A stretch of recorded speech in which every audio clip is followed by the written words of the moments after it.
Hey everybody, we're waiting on Grant. He's a couple of minutes late, but tonight we are on YouTube, X, and Instagram Live.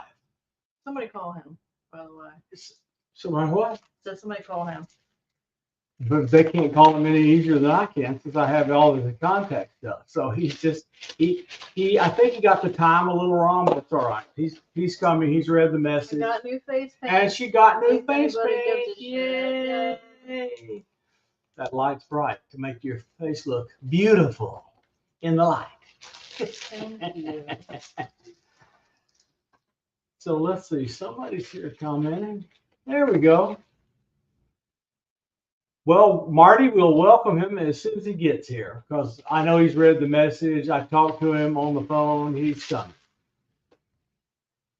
I think he got the time wrong, so we'll just figure out what happens. Anyway, so we're live on YouTube, X, and Instagram. This is our first night on Instagram. After it took me 2 days to read those instructions and figure them out, I figured it out. So what are we talking about tonight? We're talking about Grant's transformation from nuts and bolts UFO guy to consciousness guy. And the consciousness stuff, he got started with Chris Bledsoe. And then the orb stuff, he started with us and others. And then he's been all in, but he's gone totally all in now that the telepathy tapes are out because he views it like I do. The only scientist, oh man, they can't hear us because they don't have our microphones on.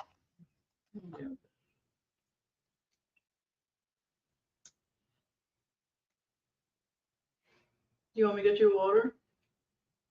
We are doing, will you get that please? We are doing so good. I've been talking for 2 minutes with no microphone, but hang on a minute. Okay, this is yours. Sorry, I've been talking for 2 minutes with no microphone. Okay. I'll get you water, okay? Yes.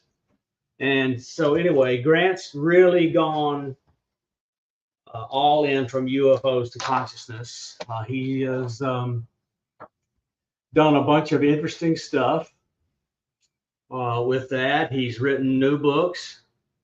And so one of the early things he did was begin to understanding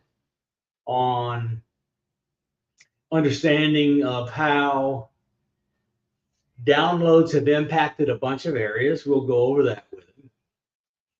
So that's great. I'm glad you hear us on YouTube.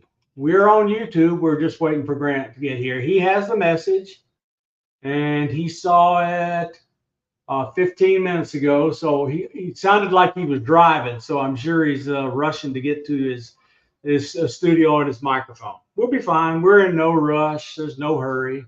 Lala and I we just feel great that Grant's coming on. And so we'll just play host to all you folks until he arrives. Because both of us have the gift of gab. Anyway, so well, we can ask him about Tim Taylor and Ron Pandolfi a little bit, but I want to cover these major topics first. As you can see up in the background behind my fat head is our emphasis on the telepathy tapes, because Grant has interviewed all of the main players, and you're right, Marty. I forgot Grant moved from the frigid Winnipeg to Vancouver. I forgot that to be close to his son and grandkids. So there you go. I don't blame him. So we will just wait till he gets here. No big deal.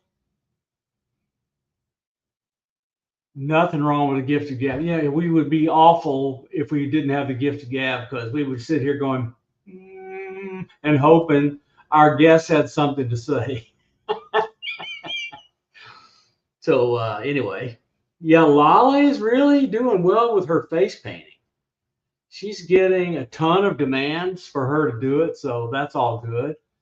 And just to keep you guys informed, we are seeing all sorts of stuff.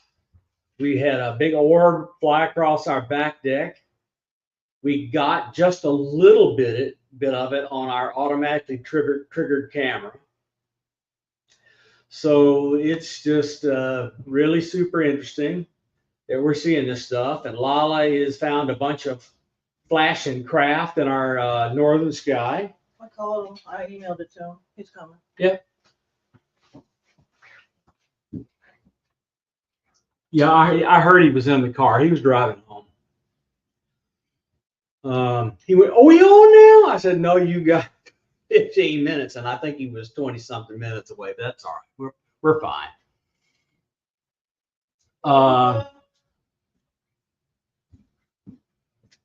So anyway, so before he gets here, let's give him some pre-embarrassment. I really admire this guy. He has kind of been a mentor to me, and he was the first guy to ever put me on YouTube. Not that I made a big deal out of doing YouTube. It took me several years to decide to do this thing. There he is. Hang on just a minute. About that, it didn't go to my computer. I'm trying to find out my computer. It went to my cell phone. I don't know. It's on the same email account. But anyway, we're good. That's great. You look great. You're on YouTube, you're on X, and you're on Instagram. Is that right? Yeah, we're live streaming to all of them. There you go. Okay. I was just about to embarrass you, so I'll embarrass you while you're here. There you go. Grant is really important to the two of us, to the point where you know, I'm just so glad he's here, because he was the first person to recognize who I was before anybody else in ufology did, before anybody, and put me on YouTube, included me in his live shows, and introduced me to the world.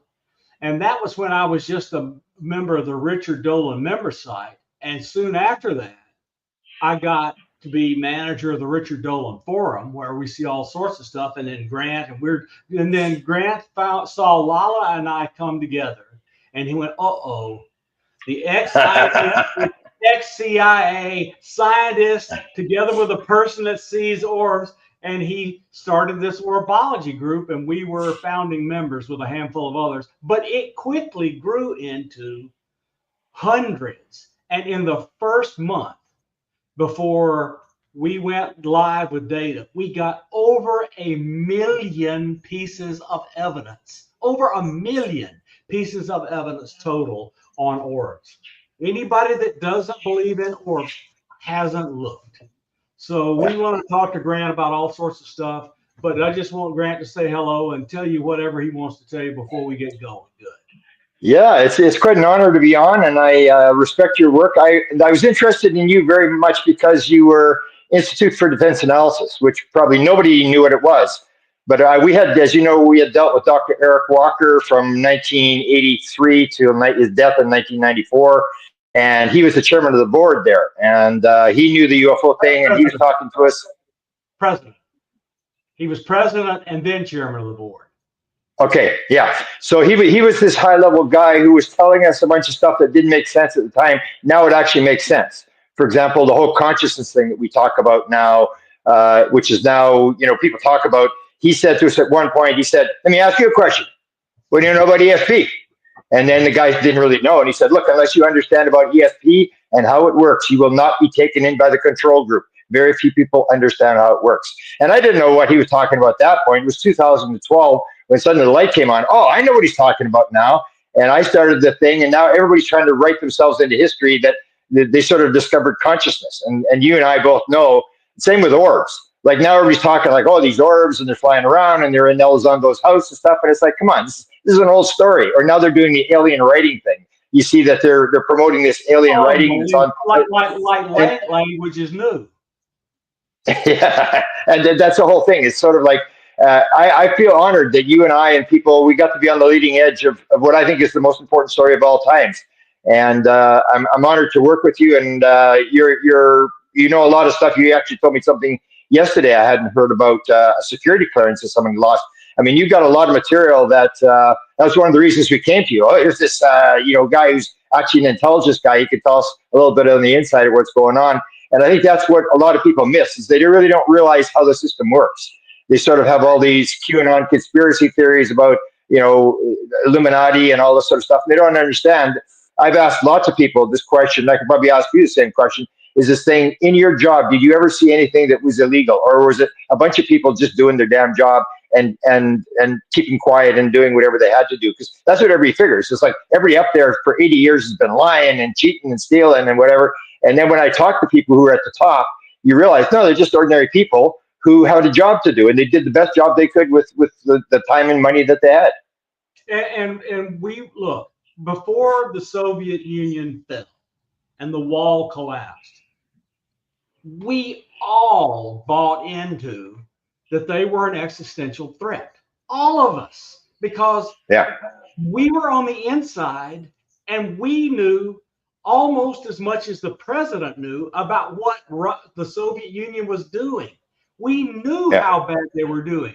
We knew they were liquidating our intelligence officers all over the world. We knew they were taking pot shots at soldiers. We knew how bad they were being. And so we were in there. I was determined every time I went to one of 70 embassies and beyond, which I did, to help save and protect the people that risk their necks for our country every day of the week. And so that was my determination. So then the Soviet Union fell, and there was a realignment that took years to accomplish. But again, I did not see people commit crimes to do the job.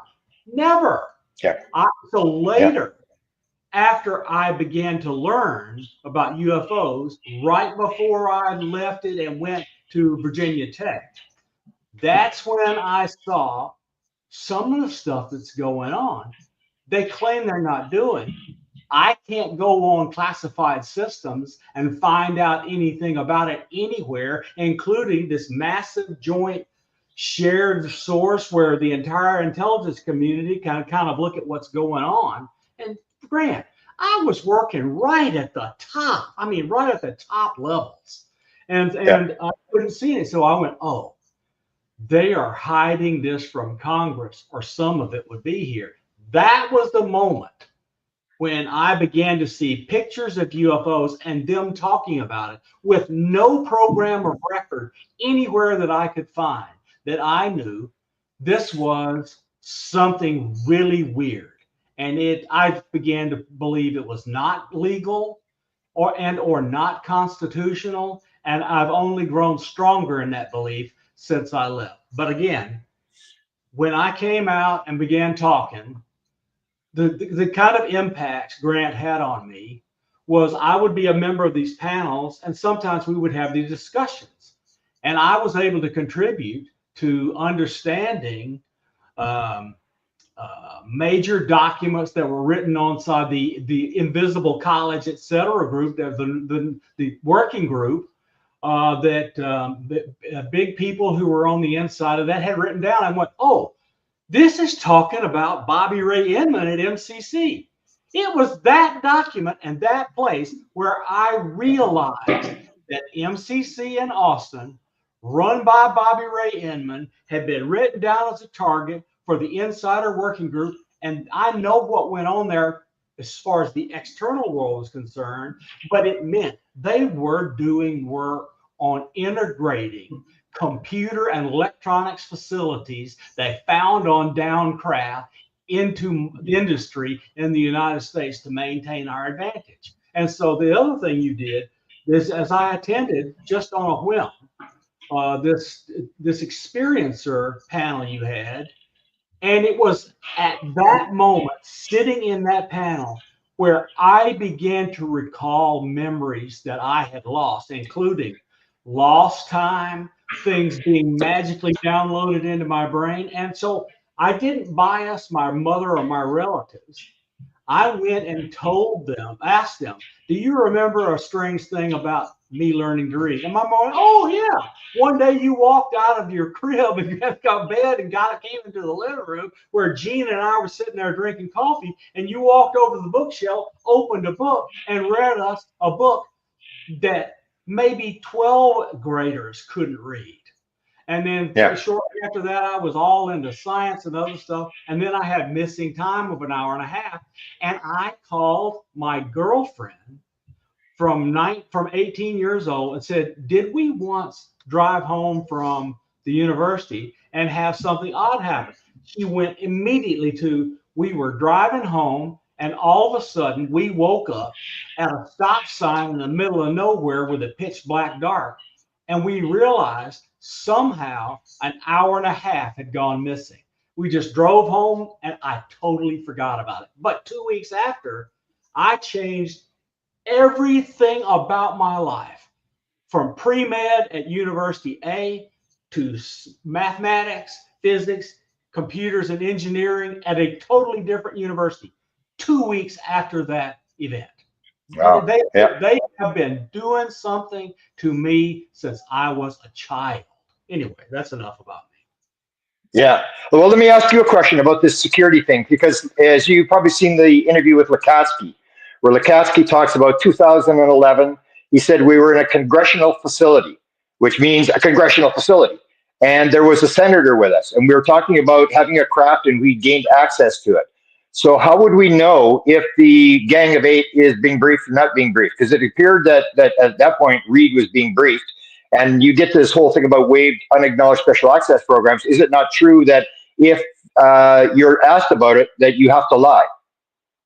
So it depends on the program, but every single waived unacknowledged special access program that I was ever in, and it's more than one, I'd be in trouble if I told you the name of it, the topic, who sponsored it, where it was housed. I can't tell you any of that. So let's suppose you come up and say, Bob, have you ever worked on something like this? And I would have to say, Grant, no, I've never heard of it. I've never heard of that, because the non-disclosure agreement says you must lie like this. You're required to lie. And I didn't mind it at the time, because the stuff I was working on, it was amazing what I got into. I had an awesome career, but I don't even want to divulge the stuff I worked on because it's still valuable.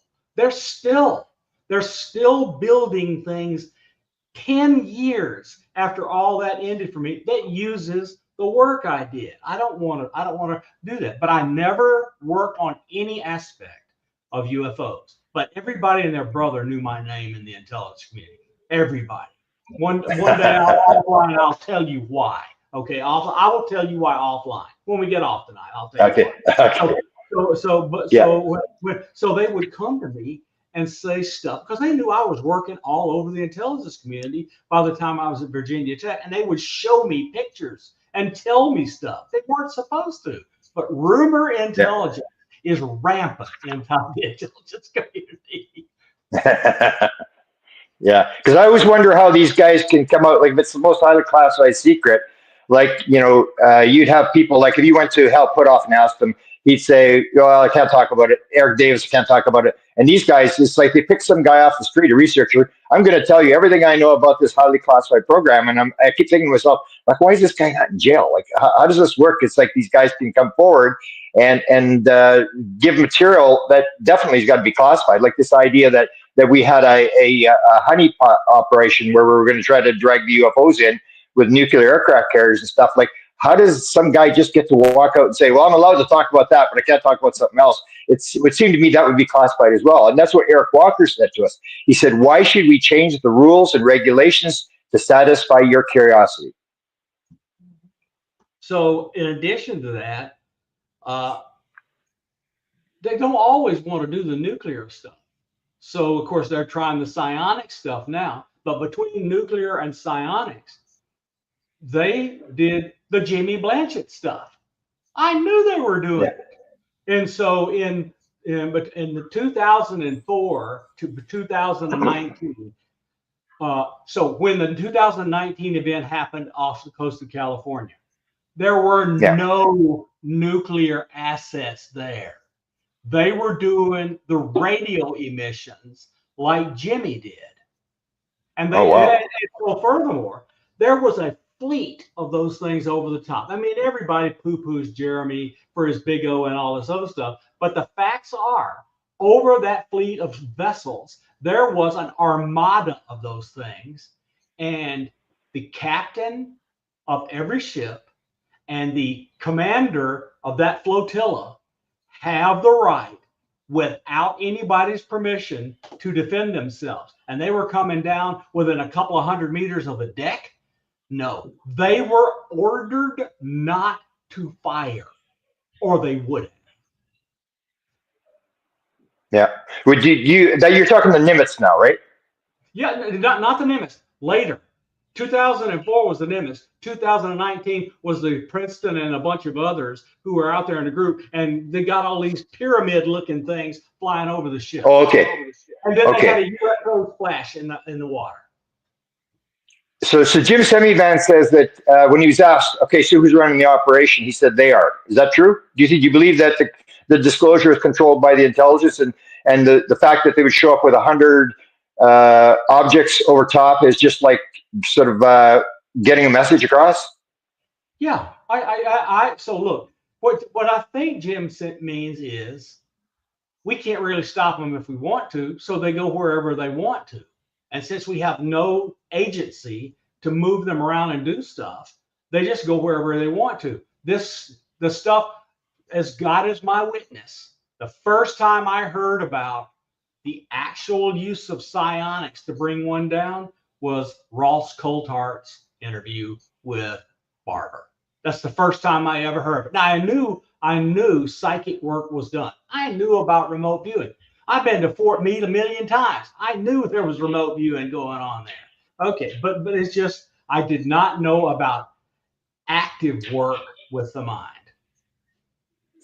So psionics, aren't they just changing the term CE5, which is a sort of a contaminated term? And because you saw the video that they did from the California, the Esalen Institute, where Gary Nolan was there, and they had these two like little tiny lights in the sky that they were tracking, and that was it. And I'm thinking, like, man, Stephen Greer could do better than that. It's like I had the impression they were bringing them down to the ground and all this kind of stuff.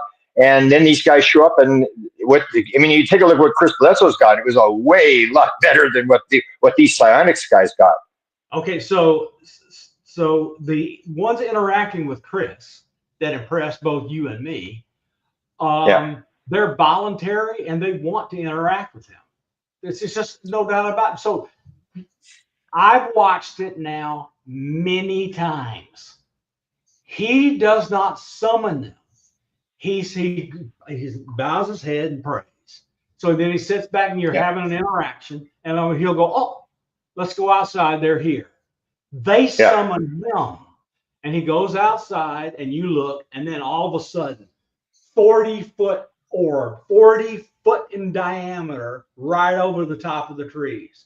Grant, that kind of stuff changes your life when it happens. Yeah, exactly. Changes your life. Exactly. Like when you went there and had the dog bleed out and watch him heal that dog from bleeding to death to nothing wrong with it in a few seconds. Yeah. I hope you still have those clothes with blood on it.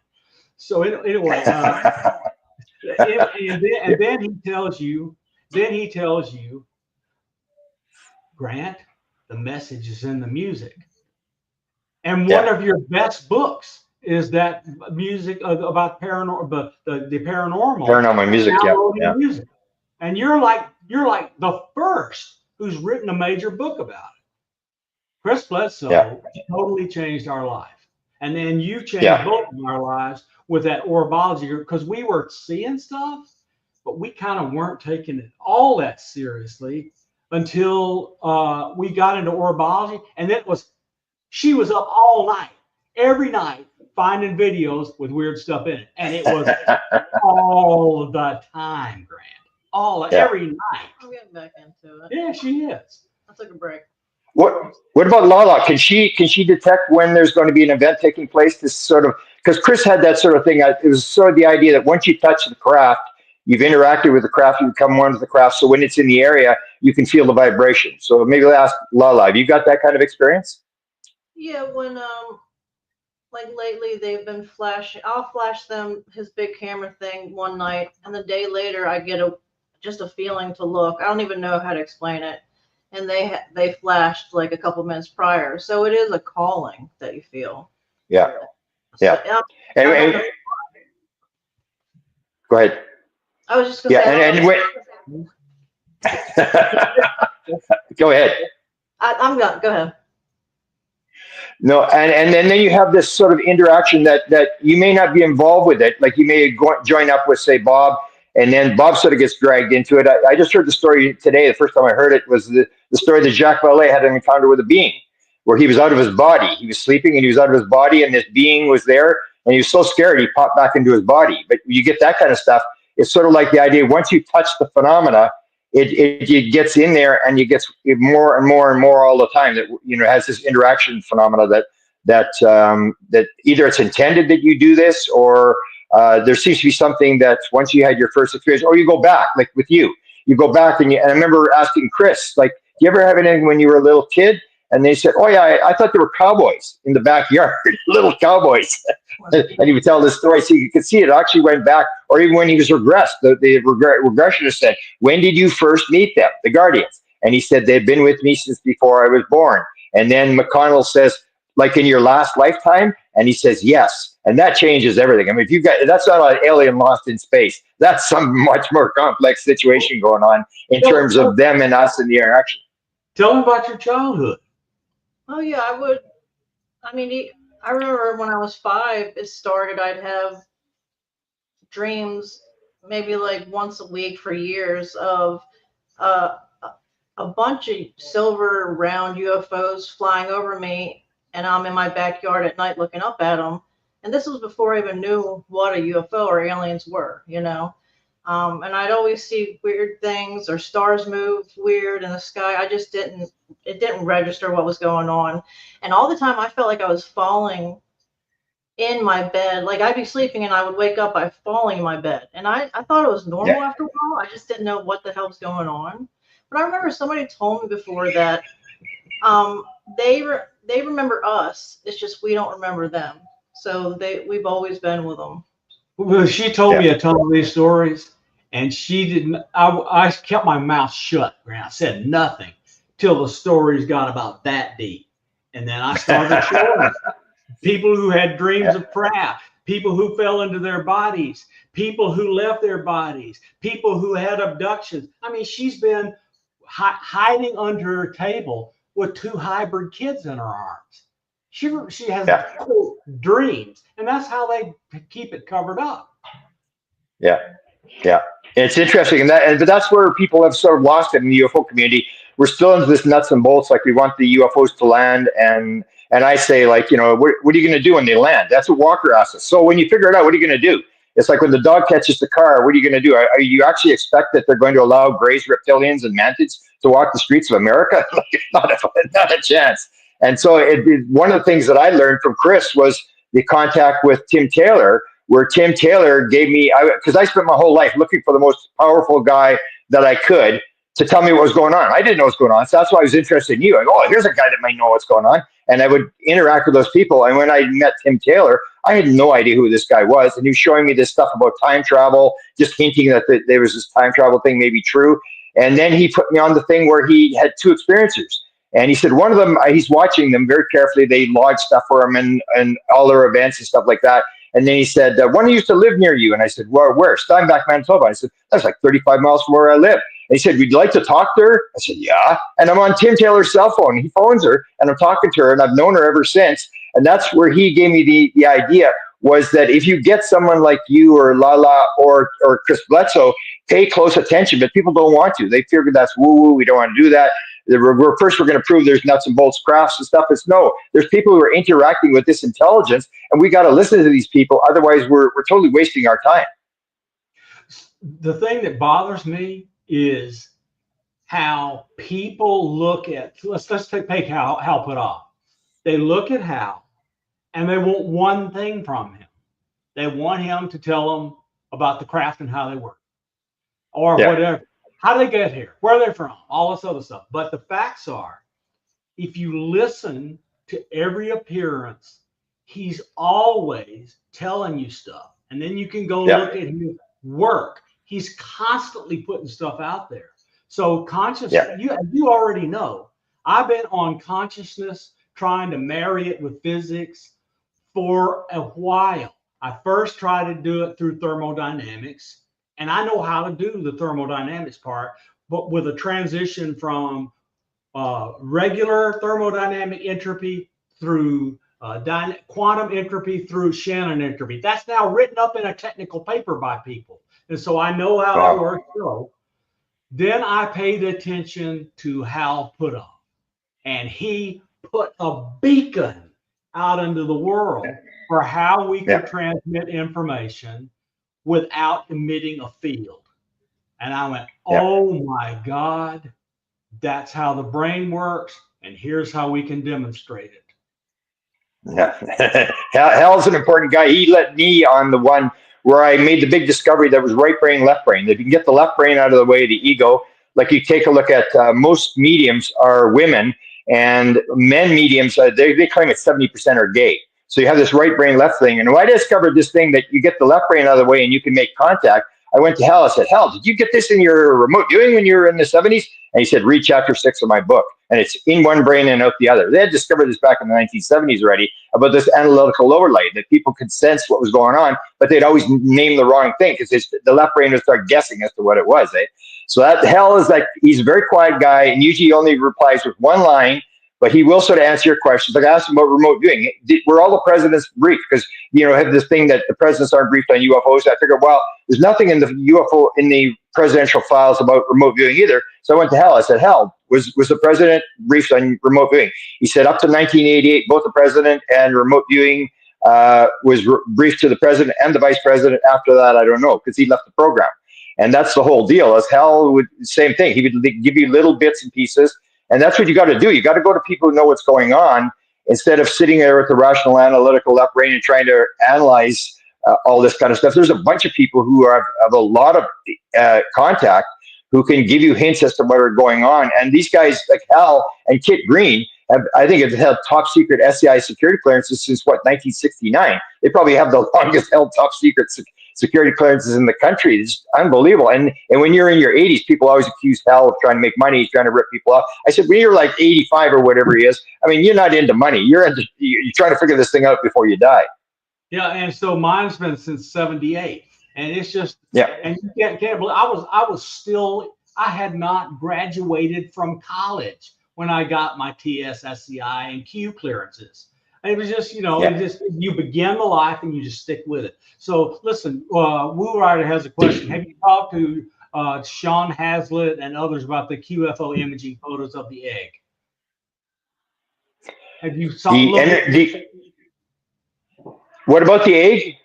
Have you the quantum imaging photos of the egg that Scott Roeder and others have been talking about? Are you aware of it, and have you talked to them about it in any way?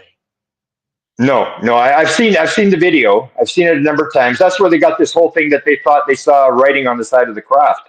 And I'm about to post 2 more things where we have women who are sort of in like a semi-trance, and they're writing alien language as fast, just unbelievable, incredibly fast, and fill in an entire page. And so that's the thing, is now they're saying, oh, look at that, there's writing on the side of the craft, which indicates to me that the beings want you to see the writing. Like, why would they put writing on the side of the craft? It's always this, I call it like the Jesus circus. Like, they do these weird things and magnificent things and miracles and stuff. And when you've walked on water and fed 5,000 people and raised Lazarus from the dead, then you can give the message. But until you do all the weird stuff, who's going to know who Jesus was unless he did miracles? It was the weird stuff that made him famous and gave him this platform to do a message. So when I saw that, that's why I said they're trying to write themselves into history that they discovered alien language. And I showed that thing with Emily Trim from Ariel School. She wrote on Instagram thousands of pages of alien writing, literally thousands. She had a lot of paintings that she did early on that people were trying to buy these paintings with the beings in there, and they had the big eyes, like the information was coming through the eyes. And she they have all the alien writing around the alien. And she said, yeah, the alien writing is the important part. And this is the whole thing. They're giving us these clues. And like Jimmy Blanchette, you take a look at all the stuff that he has gotten from that one code that was on the side of the craft in Rendlesham Forest. I mean, he got everything tied together, all these mathematical things, how everything links together. And it's something that's been sitting since 1980. That's been sitting here. Nobody knew what it was. And eventually Jimmy Blanchette comes along and decodes the thing, and we start making a move. But that's the whole thing. I think a lot of this is being given to us, and we're sort of waking up, but everybody's still into this thing about, you know, we're going to get the technology, and they're not interested in the message as to why did they come here in like 1942 to Los Angeles? What are they doing? What's their message? That's where I see people like Lala as being more important than the whistleblowers, because they're closer to the action in terms of interacting with whatever this phenomena is. I totally agree. Do you have orbs at home? Not in my house, but I've filmed a lot. There's a place here where we went out and filmed and stuff like that. One of the things I think with me, and this was something I wrote the book in 1976, and that was where the local publisher who should have published it said, Mr. Cameron, you may believe in this kind of stuff, count me among unbelievers. So at that point, I had had the orbs, and there wasn't even a word orb at that time. They were called ground lights. And in 1975, the big crafts were flying around, and I was out there trying to interview everybody. I thought this was the biggest story. It was going to break they're going to get them, 1 million copies sold of the book and stuff like this. And in 1976, I was sitting with a friend of mine, and we were on a road about 11 miles from the center of this whole thing. And he had people would bring all their cameras up and say, I can film it for you. It's okay. So they'd have long telephoto lenses and high-speed film and all this kind of stuff. And we were sitting on the corner, and all of a sudden I looked around and said, Jim, what's those orange lights around us? And we were looking at all these orange lights. They looked like farm lights, except there was oranges. And we went down this road, to make a long story short. We actually got within 50 feet of this thing, and it was sitting on the edge of a bridge. And I remember when I heard stories about other people, experiencers inside the ship talking about this, I knew exactly what they're talking about. And the thing was, it was maybe about that big, maybe 1.5 times the size of a basketball. It was as bright as could be. They had binoculars. It didn't hurt your eyes, but it was so bright. It was incredible. And the thing was, it was this far from the edge of a wooden railing across this bridge. And I'm going, that's weird. Why is it not lighting the bridge up? It should have lit up the whole countryside. And we called it a contained light. And then when I hear people talking about this, when they're in the craft and the light doesn't go into the next room, or people will actually describe this phenomena. I think Hal Puthoff has described this phenomena, where it's sort of like it's made out of something. It's not really projecting. And I thought that was the weirdest thing. So I had the thing, and I remember I actually asked, Wilbur Smith was the guy who ran the Canadian government UFO program, and his metallurgist, who I asked him at one point, he said, how much material did you and Wilbur actually handle? Because the U.S. Air Force was sending him material to analyze all the time. And he said, tons of it. And he actually told me at one time when he saw the MJ12 document, he said, I think we may have handled that piece of metal from Roswell, that metamaterial stuff that would fold and stuff like that. And so I asked him, I said, hey, Art, we got these lights around Carmen. He lived pretty close there, 20 miles away. He didn't want to talk to me, but Wilbur Smith's wife said, this guy came all the way across the country to talk to me. He was a young boy, and he came to talk to me. I'm telling you, you better talk to him. So he allowed me in, and he had, everybody had to leave the room, and he locked the doors, and it's just weird. And then he said, this ruined my life. I should never have gotten into this. And then I asked him about these ground lights. He said, oh, you mean monitors? And I went, yeah, monitors. I had no idea what he's talking about. He said, oh, we had those in Ottawa all the time. They used to sit on the windowsill when we had UFO meetings, and they would sit there. And then one time we raced out, and the thing was in this ditch, and everybody saw it. Wilbur Smith saw it, I saw it, everybody saw it, and it just dimmed out in the ditch. And so these things have been around forever, and now it's sort of like Orbs is new. Oh, we discovered Orbs. And I remember the first time Skinwalker Ranch got one, and they had this orb, and it's like, we photographed an orb. And it's like, come on, boys, you're like 20 years behind the situation. Yeah, so everybody's trying to write themselves into history. Explain to people let me do this first. So Pasulka does not think everything is Catholic. What she has done is gone into the Vatican archives and looked at the actual secret documents where they write down what happened to Saint Teresa of Avila, where they write down what happened to Saint Francis, and it's totally different from what they put out in public. You look at what they had on the inside, and she will tell you face to face in a room what they saw was craft and orbs and non-human intelligence, and they changed it to meet their conception of what it should be, angels and other things. She's gone inside and seen it. Yeah, and Tim Taylor, his I heard before they went there, because it was if you know Larry the Loan Shark from Philadelphia, he's the guy that financed the trip and sent them there. And what I heard, I think from him or from somebody, that what Tim Taylor wanted to see, and it's the same thing. You look at the experiences. So he was looking at levitating monks, and there's this thing about the glow on the face, and he's this engineer guy, and he was looking at all these stories of levitating monks to see if there was something there that would apply to technology, that they were doing something that will be in physics, the same as the UFOs doing something, that these guys were doing something abnormal, and looking at these accounts to figure out the technology of the levitating monks. Talk about theory of woo. Well, that's my idea. That's where I actually. I meant wow. Theory of wow. Yeah, that's where I have the whole idea where when I saw it the first time, that it was right in front of the car, it definitely was flying in front of the car. It didn't want me to have any doubt whatsoever as to what I was looking at, because we were driving around, and we're saying, what are they looking at? We couldn't figure out what everybody was looking at, because there had been a big flop there. And then when it came, nobody in the car said, oh, is that what they're looking at? Everybody just went, there it is. It's like, it was just so unbelievable. And so when I saw that, but the second night it was flying away. And that's when I said, but what are they doing? They're not doing anything. And I started to realize there's this whole deal. Like, I ask people when they have the UFO sighting, they'll tell you exactly what date and time it was. And then I'll say, so what was it doing? I don't know. It wasn't doing anything. It's like like when they dragged Hopkins into it. The thing was sitting above the car in the middle of the day. This flying saucer sitting above the car, and he's driving these two British people along the coast. And then he went back the next day and redid the thing. He was down the rabbit hole. He was trying to figure out how long it had taken place and all this kind of stuff. And that's where I sort of got the idea that maybe in the end, all they're trying to do is they're trying to get awe and curiosity. Because until you've got awe and curiosity, you're never going to do anything. And if you're on the outside and you haven't had the experience, then you can either believe or disbelieve. Only the people that actually have had an experience can actually know for sure what's actually going on. And so that was the idea where I figured that a lot of the stuff they were doing was almost like classes if you were on another planet, and there was a grade 1, 2, 3, 4, 5, 6 class, and say, we got this planet here, and they're on the verge of maybe destroying themselves, and we've got to get the message across to them that they're all one and consciousness is primary and all these different things that we talk about now. What are we going to do? And the grade 1 classes, well, let's put lights on crafts and fly them around. And that's why I say, why do UFOs have lights on them?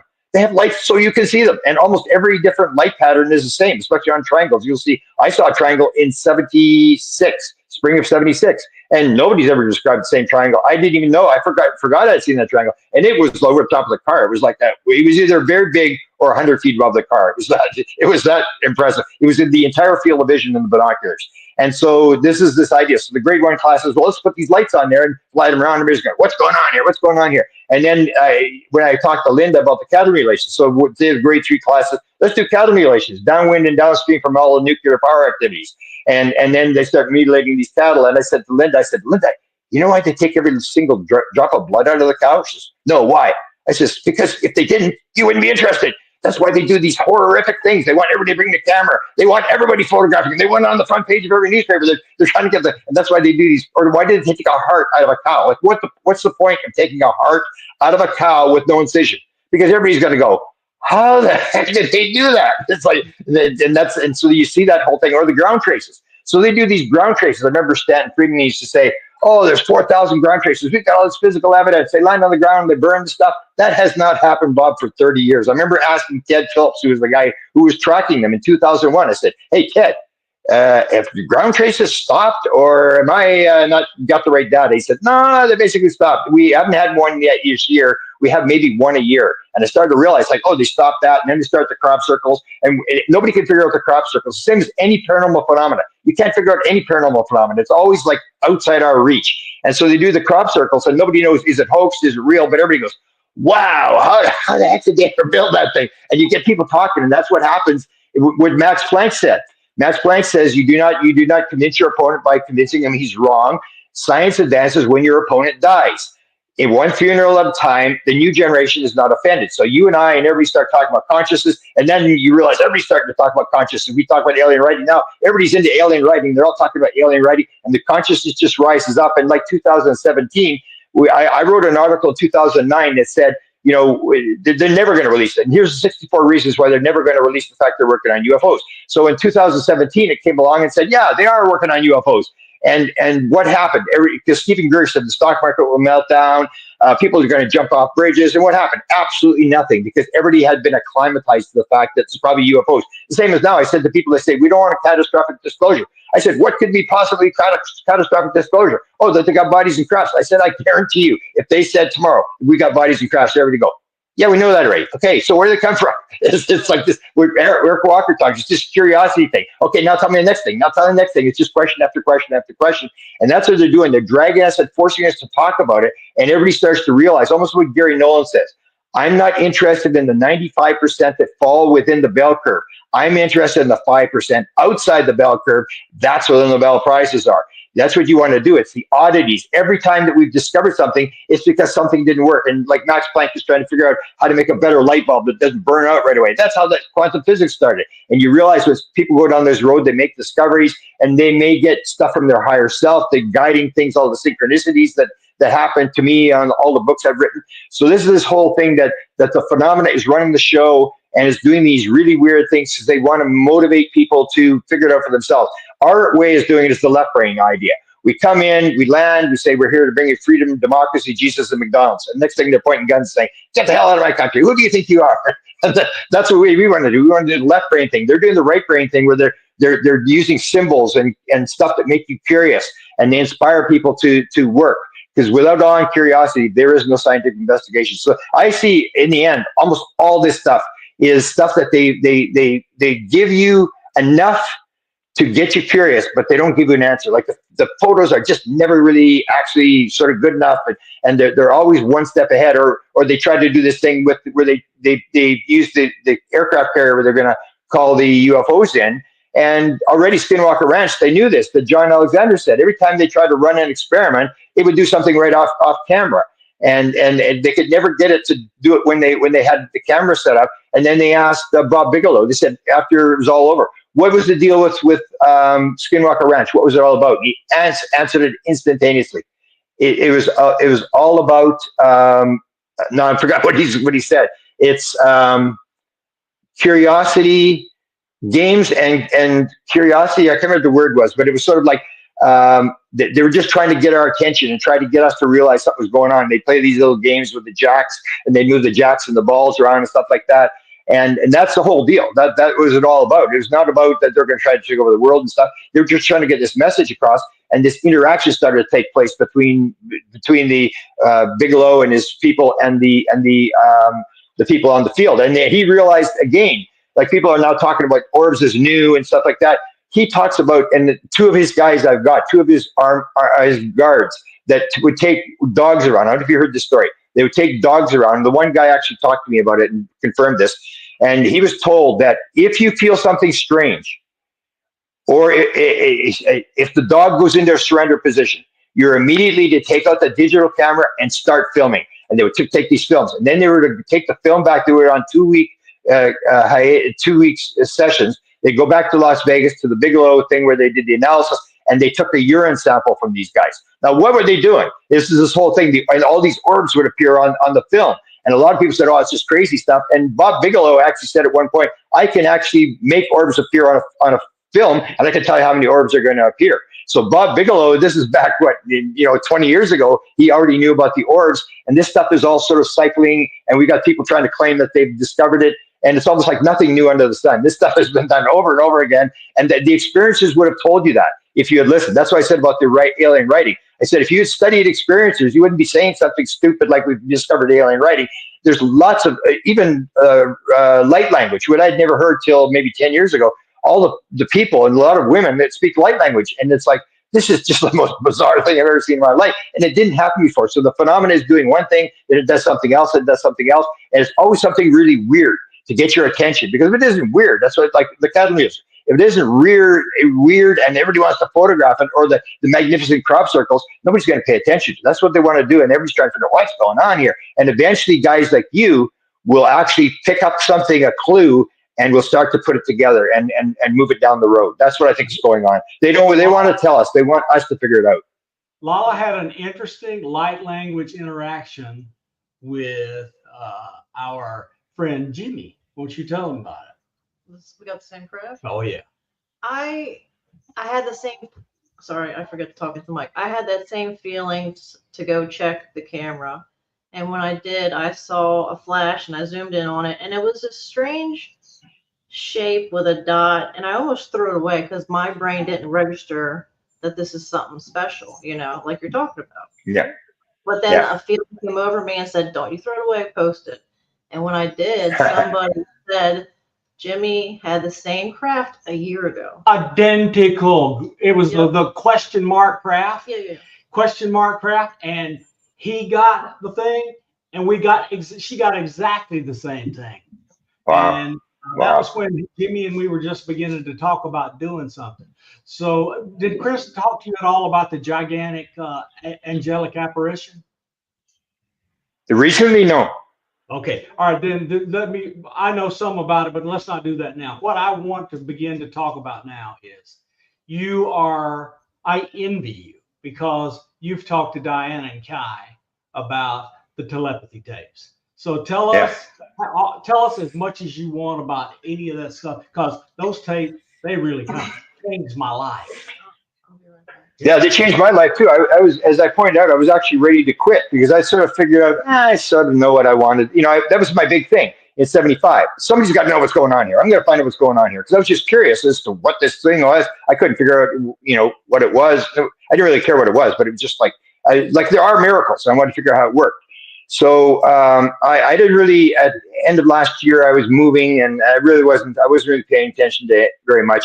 And then the telepathy tapes came out and it was like, wow, it's almost like the phenomena put something in front of you. When you sort of down, they stick something and get you going again. So that's what happened. And the telepathy tapes is this whole thing that I'd known before. I remember I got an offer from Gaia TV to do a TV show. And they said, well, what would you like to do? And I said, I'd like to do savants. And they said, well, we don't have a travel budget. And I said, savants is the most amazing thing in the world. I mean, you get like the Rain Man, 12,000 books he read, and he could read them upside down. And because he had no corpus callosum, you could read one page with one eye, one page with the other eye, and you could get 12,000 pages, go to one book, and on the page, you can tell exactly what's on that page. And it's like that kind of stuff. It's like, wow, if we could figure that out, like an experiencer, how is this happening? It's happening. And what we do is, like with the telepathy tapes, that's what I hope they don't do. I hope they don't do what the UFO phenomena does. And that's spent 80 years trying to convince the skeptics because it's not going to work. The Skeptic magazine ain't going out of business anytime soon. And the idea is to say, yes, this exists. Now, how are these people doing it? Look at them carefully. So the telepathy tapes was something that I realized before, because I'd followed Diane Hennessy Powell, who was the one that discovered it. And that was the whole idea of the right brain, left brain thing, that the left brain, everything's in the field. All the information is in the field. And if you can shut down your left brain, the male one that wants to fight and have urinating contests and war and all this kind of stuff, you can shut that down. The female right brain will go into the field and get the material, and you can bring it back. So I knew this phenomena, and I'd written about it in Contact Modalities and a couple other books, how important this was to realize this. And I realized that these kids were in the field because they're nonverbal autistics. So they're nonverbal. That means their left brain has got some damage to it because it can't speak. And that's what Diane Hennessy Powell figured as well. She said if they could prove telepathy, it would be these nonverbal autistic kids that would be able to prove it. So she had one kid, this is a number of years ago. Actually, I was at an event with Chris Bledsoe when we met her. And she had this girl by the name of Haley, who at one point got 162 numbers right in a row. And what she did is she put the tape out. She figured, oh, it's going to be famous. Everything's going to run here now. And one skeptic came out and said, oh, there may have been a tape recorder behind Haley that was giving her the answers. And so what she did is she ran the experiment again. And then she couldn't raise money for this experiment the second time. I gave her a little bit of money, but she couldn't raise any money. And that was the thing where I say, let's not go down this road of trying to prove to the skeptics, because they'll always come up with some new idea. And so when I saw the telepathy tapes, I realized that these kids were exhibiting a lot of things that happen in paranormal phenomena.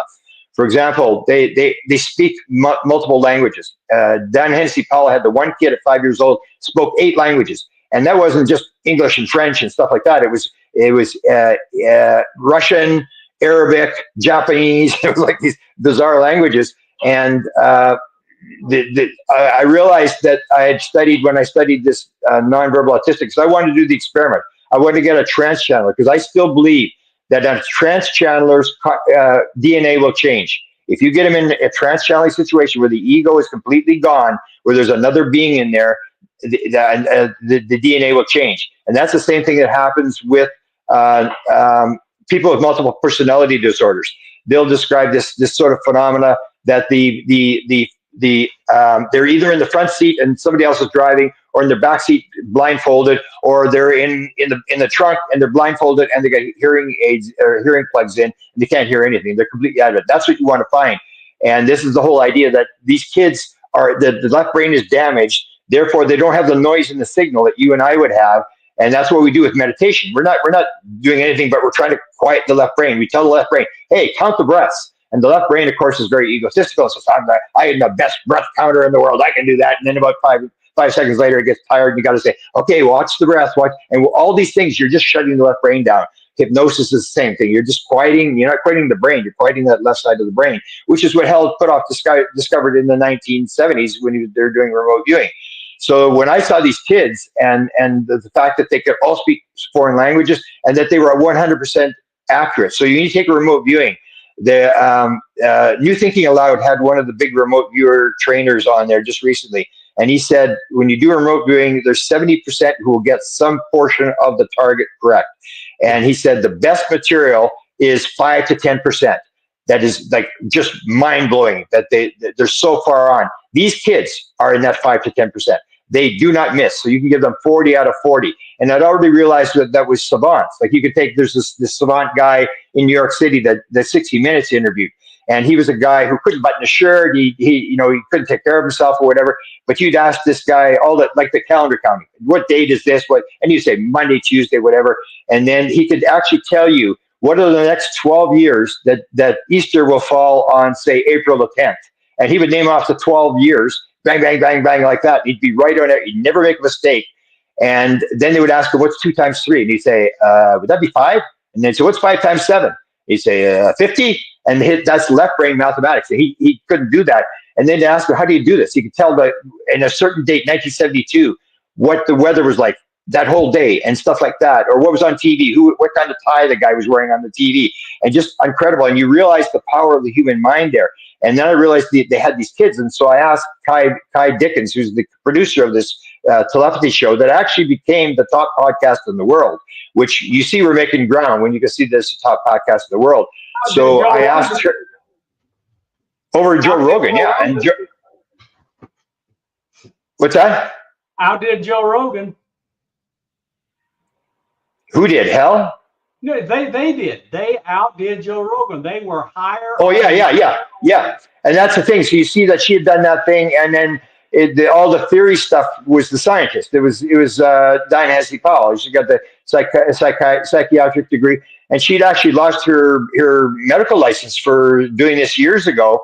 And I knew she had an experience. It's the same thing. It's like when you say, okay, go back in your history. Like, why did she get involved in this? And if you heard the interview I did with her, I asked her, tell me about the bicycle story, because she's never, or maybe told it once or twice. That was this whole idea. She got hit by a bicycle when she was at university, and she went into this coma for 2 hours or 3 hours or whatever. And she suddenly got, was no longer an atheist, and she just suddenly believed the world was all connected and all this sort of stuff. And so she did the hardcore stuff of trying to understand how this worked. And it's basically the idea that if you're a nonverbal autistic, there's nothing blocking the signal, and they can actually go in there. And when they start talking about talking to dead people, you're basically talking the same thing as UFOs. The people have been on the craft. There's dead people on the craft. They can see in 360 degrees. And even this, this telepathy thing where they're on a hill. And I said to Kai Dickens, the producer, I said, man, you're going to be famous for this thing, because this thing of the hill that I'd never heard of, nobody, and she hadn't heard of, where suddenly she goes to New Orleans or something, and one of the kids said, oh, I talked to these people on the hill, and we were all nonverbal autistics. We meet on the hill telepathically. We're on this hill and we talk to each other. And then she's talking to some other kid in California, and of course, these are nonverbal autistics, so they don't leave the house. I mean, they can't even take care of themselves. They have to be fed and stuff like that. And this kid started talking about the hill, and she's, you're talking about the hill too? And then she suddenly realized that there was all these kids that were at the hill. And I actually asked her, I said, well, how many kids do you think there are that you've got contact? And she said, oh, I don't know, a couple hundred. I went, couple hundred? I said, man, you got to start doing like polls, like how many can speak other languages, how many are talking to dead people, how many are talking to higher level spiritual beings and stuff like that, and start taking a poll on these kids, because they're all basically in this situation where you can put them in, which they're going to do. There's 6 universities have offered to do the testing. And I think they're going to go to the University of Virginia, and they're going to put them in Faraday cages. They have to watch with these autistic kids, because if you change anything in their structure, they get sort of all bent out of shape. Like, they have to have, like we've seen Rain Man, you have to have the toothpick in the pancakes, otherwise the guy flips out. They have these oddities about their characters. So, but they're going to put them in Faraday cages, and we're going to be able to actually prove that telepathy exists. And that's game over, because then it shows you that science has completely missed the boat on this thing, that we were right all along. All this kind of stuff is real. And then you get beyond that to say, okay, this stuff's real. Okay, now, where are the languages coming from? Where are they when they're in that field? The same as when I did the people who flew the craft. I had 36 people who flew the craft, and a lot of them would tell me, I think it's a dream. I said, well, everybody thinks it's a dream. And that's this idea. They're in this world, and you wonder, are they actually in a physical world flying the craft, or are they in an out-of-body experience driving the craft? And that was the whole thing with Hal Puthoff when he had this experience. He's out of his body. That's what starts. He's out of his body. He has an out-of-body experience, and then suddenly he sees the alien. And even Bashar had said at one point, we come to you in your dreams because now you're in our world. And it's this idea, you're in a higher vibrating level when you're in your dream state, and in your dream state, your left brain shuts down.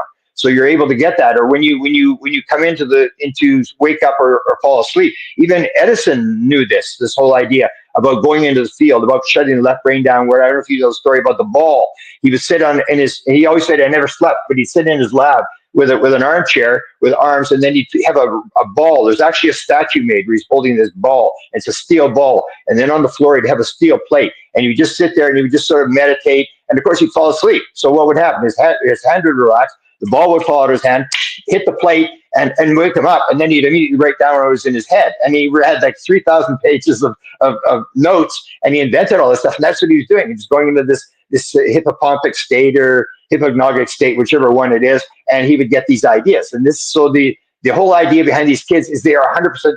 There's going to be no mistakes with these kids. It's like the guy with the Easter thing.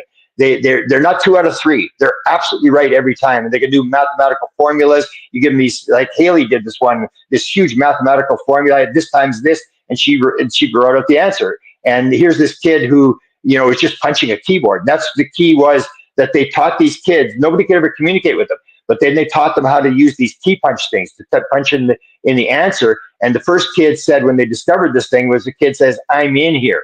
And then they started to talk, oh, there's a kid in there. And the kids would say, they'd ask them, well, we would like to help you. And they said, we don't need any help. We're okay. We don't need to be cured. We're here to help you, which comes to this whole idea that is talked about in the UFO world by like Dolores Cannon, the 3 waves, that people are volunteering to come in for something. And these kids may have volunteered to come as these autistic kids to train it, to teach us and break this field that telepathy actually exists. And if they didn't have that damage, they wouldn't be able to do this. And that's what they loved. I actually asked Diane Hesse Paul, I said, did a kid actually say that? She said, yeah, the kid actually said that. We're here to help you. We don't need any help from you.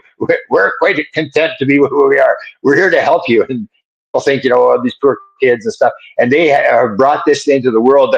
And this flips the whole world. It just flips the world upside down. If this can be confirmed that this stuff is true, then we start to look at how do they get to do languages? How can they do mathematics? How can they talk to dead people? How are they doing this? And we start to learn from there. And to me, it's like almost like the UFO thing is to the point where it's almost like the verge of disclosure. And then we have this thrown in on it, and it's like sort of like we can talk about anything we want now because this weird stuff is being confirmed big time.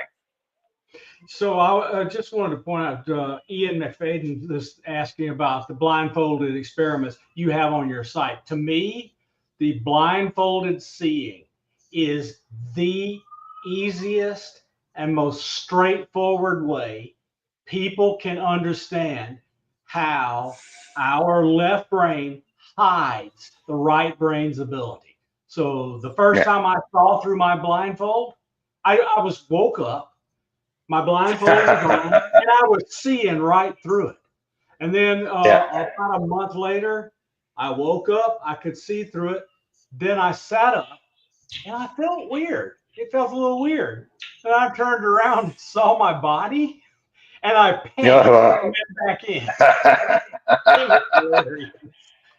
Yeah, and we were just getting on this now, but the Russians, the Russians and Chinese, like Hal Puthoff was going to send my friend Bob Emenegger to China to look at these young kids in China that were doing psychokinesis and stuff like that. And this is the whole idea: is that kids before they're 7, the left brain doesn't come online, and that's why these kids are able to see people like they have that play friends that nobody else can see. They can remember past lives and stuff like that. That's because they're still in this right brain mode. And once they get to be 7, then it all just fades away, and they can't remember any of this stuff anymore. So we're starting to learn, I think, big time.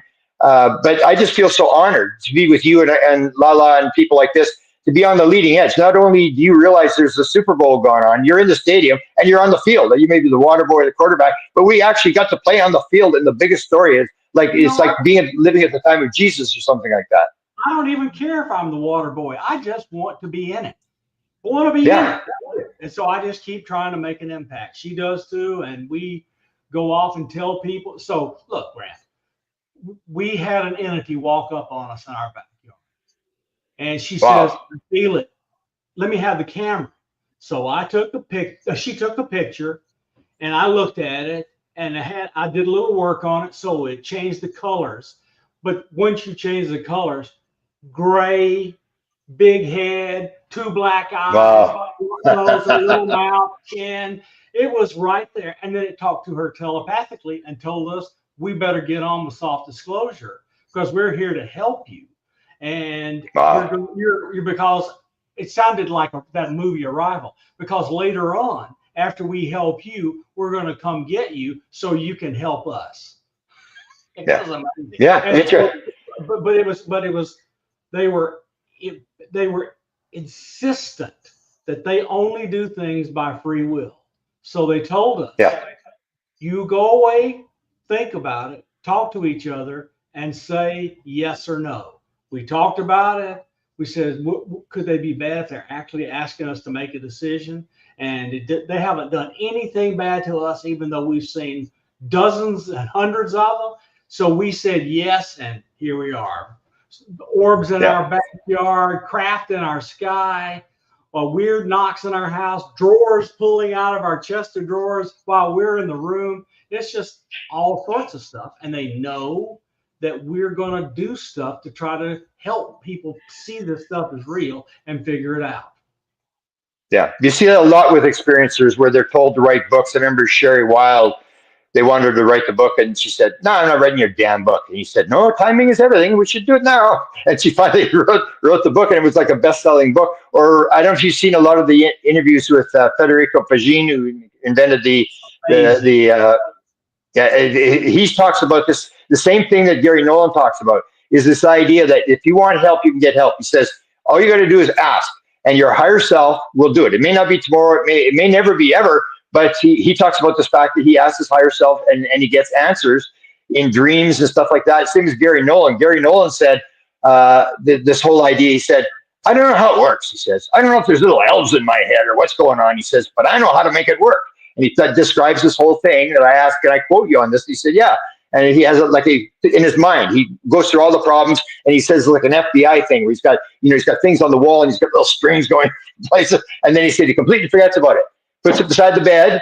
And that's, you just shut the left brain down, say, okay, that's it, put it beside the bed. And he said either the next day, within the next couple of days, the answer's in his head, not an answer, the answer's in his head. The same as Tim Taylor talks about that. He drinks the water and he sits in the sun, and then he starts to communicate with these things. And this is the whole thing. If you want to make contact, and it's the whole idea that you and I may be here on a mission, which a lot of experiencers will say, like 11 out of 10 will say, yeah, I'm on a mission. They don't know what it is, but they believe they're on a mission. And so you have this situation where, as you pointed out, it really doesn't matter what anybody else is doing. We came into the world to do something. And when we leave, they ask you one question: how did it work out? That's the only question they ask you. And you can't bring up, Hillary Clinton, the dog ate the homework, or your mother-in-law. You can't. This is about you. Don't bring anybody else up. And so all we have to do is worry about, we came into the world to do something. We're going to leave. We're going to ask, how does it work? How did it work out? And all we got to do now is figure out, what are we here for? And are we doing what we're supposed to be doing? What everybody else is doing is totally irrelevant. Yes. So Jose Silva, 50 years ago, told people how to go into this state, talk to your higher self, and ask for things. And that book sold hundreds of thousands of copies, and hundreds of thousands of people went to the training. We have been asleep, Grant, and not realizing it for decades. That's right. But this is where the telepathy tapes come from. It's coming apart. I mean, it's moving in our direction pretty fast with this story. When you get the biggest podcast going, then we're making some, because people always say we're not getting anywhere, and I say we are, because when I started in 1975, I mean, none of this was really popular. But you can go to the darkest corners of the world right now and say, Area 51, yeah, I know what that is. UFOs, I know what that is. Consciousness, I know what that is. Near-death experience, I know what that is. They may not believe it, but they all know what it is. And what Max Planck said, it doesn't matter. You get that discussion taking place. Your opponents die. The people don't believe it. The young generation comes. Well, of course, there's aliens. Of course, there's time travel. Of course, and that's what it's basically about. Is we're here to move the consciousness and get to talk about it, so people hear it, because they don't realize they're subconsciously being programmed by new ideas. As you and I and other people do podcasts and talk about it. Okay, so you just released Managing Magic Book 2, the End Game, or something like that. Tell us what that's about. I go into a lot of the. Bloomberg just wrote an article about Firmage. Firmage had an encounter with a being in his bedroom, and he started to work on gravity control. And a lot of people came in, helped put off with their kid Green, stuff like that. So I talk about that whole thing about him. He's now in jail. He had cocaine problems and stuff like that. And I talk about that, and I go to the whole CIA portal thing, where as you know, I've been following around Ron Pandolfi, who may be the guy who briefs Trump. And I've bugged him, and now we go back and forth every day, and he may do something to reveal what's actually going on. But anyway, I've gone back and forth. But I remember at one point I said to one of his friends, I said, this is crazy. I don't want to do this anymore. I can't stand this. It's just nuts. It's this portal thing and stuff like that. And I said, do you think I should leave? And the guy there's a long pause, and he goes, no, you might want to stick around. I go, really? So I okay, I'll put up with it. And for 3 years later, he comes back, and we don't really talk about UFOs and stuff like at that time in that conversation. He just said, remember that question you asked me 3 years ago? And I said, yeah. He said, it's real. I said, it's real? And this is this whole idea that Tim Taylor came to me. When I met Tim Taylor at this cabin in Pennsylvania where he showed me his cell phone. He says, what do you think of this? and he's showing me Hughes aircraft. Has been turned into an office building. He's showing me these photographs on the wall of these two guys flying in through these in this painting on the wall. What do you think of this? And what about this painting? And he's showing me all these paintings and this car on top of the parquet, a 56 Chev or 57 Chev. And he says, look at that. You see that postcard in the back seat? I said, yeah, I can see that. And he says, you know what it says? And it's, no, I don't know what it says. And he says, oh, that's a guy talking to his girlfriend. And he said, I wish he could travel through time and space to be with you. I said, really? That's what it says? And he said, you know where this is? I said, no, I don't know. It's Hughes Aircraft Building. And I said, I still don't know what you're talking about, Tim. I have no idea what you're talking about. And he said, you know what was there? And I said, what? He said, that's where they supposedly had the jump room. I said, really? Let me see those photographs again. And that's the way he does it. He doesn't tell you. He just sort of gives you these hints. And then 2 years later, I'm thinking, why did Tim Taylor go to Lockheed? I mean, if this story is garbage, which everybody thought was garbage with they're going to Mars, this jump room thing, then why is Tim Taylor doing there? And then Ryan Bledsoe comes forward and says that Tim Taylor told him categorically that they have time travel, that they have mastered in some ways time travel. And that's why I was following Pandolfi, because I got the one video with Pandolfi. He always calls me a crook now. Every time you see on Facebook, he calls me a crook. That's because I grabbed this video that his wife put on the internet. He had no idea it was going to be grabbed by me, where they're going through the Panama Canal. And he says, in this video, his wife says, hey, Footman, what do you say? And he says, people have always wondered what it's like to go into the next world. Next time John, this guy sitting beside him, John Sillison is sitting beside him, next time John goes to the desert, a number of us here will go into the next world and come back again. I went, holy cow, this is the top guy. I mean, he's never been on camera in his life. And then he's really mad. He said, that camera's a crook. He's a thief. He stole it. It's like, well, of course I stole it. I mean, that's like unbelievable. And that's the whole thing. So I follow this thing, and I get into I just sort of review some of the stuff on the disclosure stuff that's going on now. And then the book that comes after that, I do a book where it's almost finished, where it's the 5th book, and hopefully it's the final one, because I want to do consciousness rather than this disclosure stuff. And it's the case against government UFO disclosure and the case for real disclosure. Because what is basically happening, the way I see it, is that the military is running the show on Congress, and they want arms. So you're in front of the Armed Services Committee, you're in front of the Intelligence Committee, you're not in front of the Science and Technology Committee. And you want the money, and what it is we're going to make weapons. And now I'm sort of in Canada, and I'd say, do you think that the aliens are a threat in Canada? You ask anybody in Canada, who's the threat? And they go, the United States of America. It's like, we've met the enemy and he is us. And this is this whole thing that it's a game where you're trying to get funding. And you've been through that in your operations, that you got to get funded every year. You got to get a thing. And that's what they're doing. They're using this threat thing, but it could get carried out of hand, where, like even Elizondo said the other day, they should shoot them down. If it happens to be an American aircraft, too bad he didn't file a flight plan. And I'm going, it's like Kripal talks about shooting down souls. Like, where have we gotten where we're going to try to shoot these things down? And that's where I say, so I go after the true disclosure, is you listen to experiencers who will tell you the true disclosure. What is actually going on? What is the message? What's really going on? Because I absolutely maintain that there's no way they're going to allow these beings to walk the streets of America, nor are they going to allow them to open factories where they can build a car for $1,000, because they don't make any money. They don't need money. And for $1,000, and you can take the car and go to Mars, and it doesn't have an engine, doesn't have gas and stuff. You're going to allow these people to compete in the American capitalist society? I just said there's no way that's going to work. That's all going to fall apart. And the important message is the message that the experiencers are bringing to us, this idea that it's all one thing, the Ronald Reagan thing. How the world would unite if we were faced with a threat from an alien race. We'd all realize we're all humanity and we're all God's children. That's the main message that I think the beings want to get us. And the other message that they want is that love is the basis of the universe. Those are the two messages, as far as I can see, that they have. And that's what the Free Foundation showed, that 54% of all the experiencers, the 4,200 experiencers, had said they were being talked to about oneness and love. Grant, it was so good to have you on. We don't get to talk to each other enough, but I'm really glad you came on. And Lala and I are grateful for your friendship.